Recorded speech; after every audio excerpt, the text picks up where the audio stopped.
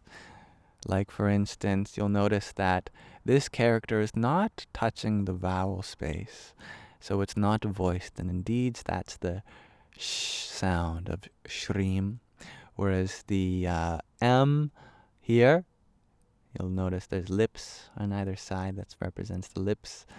That is connected to the vowel space, which means that it's a voiced sound. We voice it. And there's a little flourish at the end of this glyph here that represents that it's aspirated, a gust of wind coming through. Shh. It's called Mahaprana, when we breathe into the sound as well. So I've been working on this script for a few years and making each part of the sacred language have a symbolic and natural expression. And I believe it actually helps when it comes to understanding the significance and pronunciation of Sanskrit words. Since it's such a beautiful language, it deserves a script that exemplifies its subtle aspects. All right.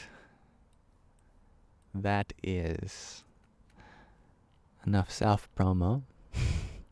Thank you, Ethereal, for your community fest and your heart me, and your ethereal and your team bracelet and best team Ethereal as well.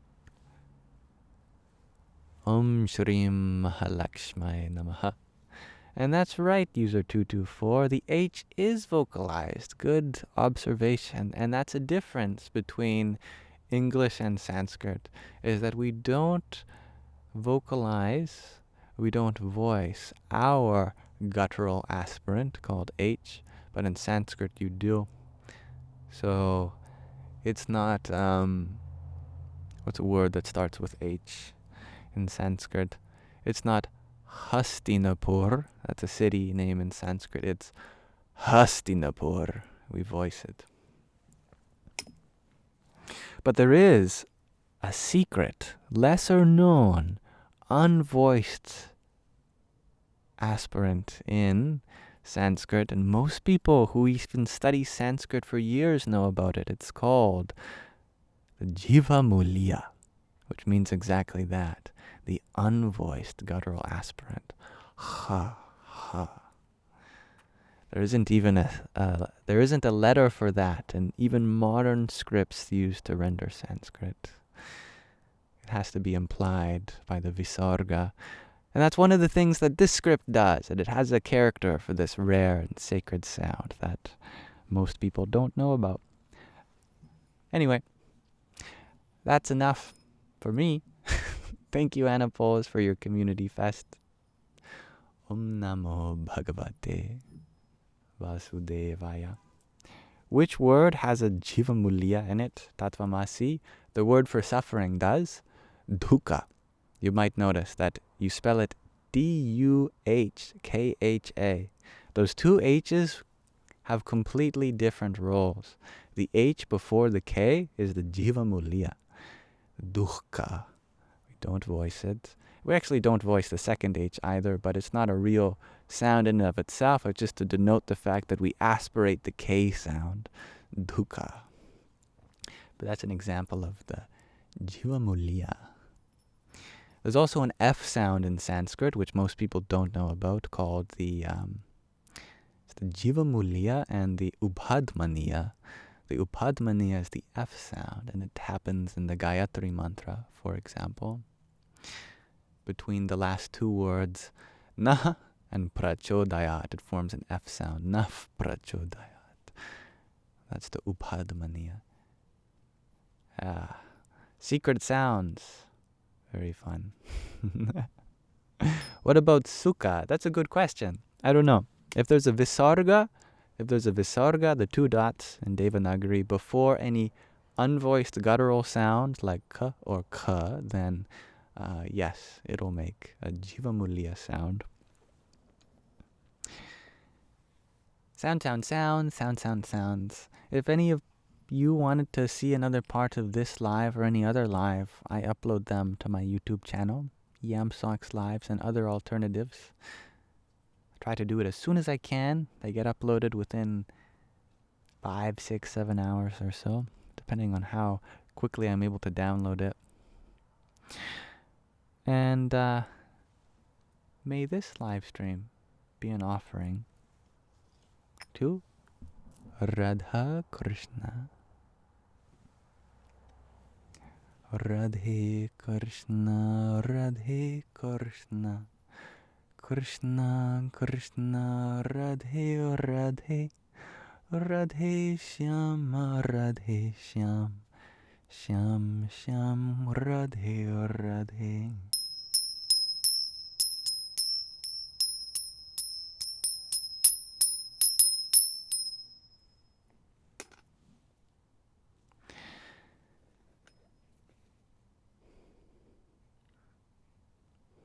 May you all have a beautiful rest of your present moment.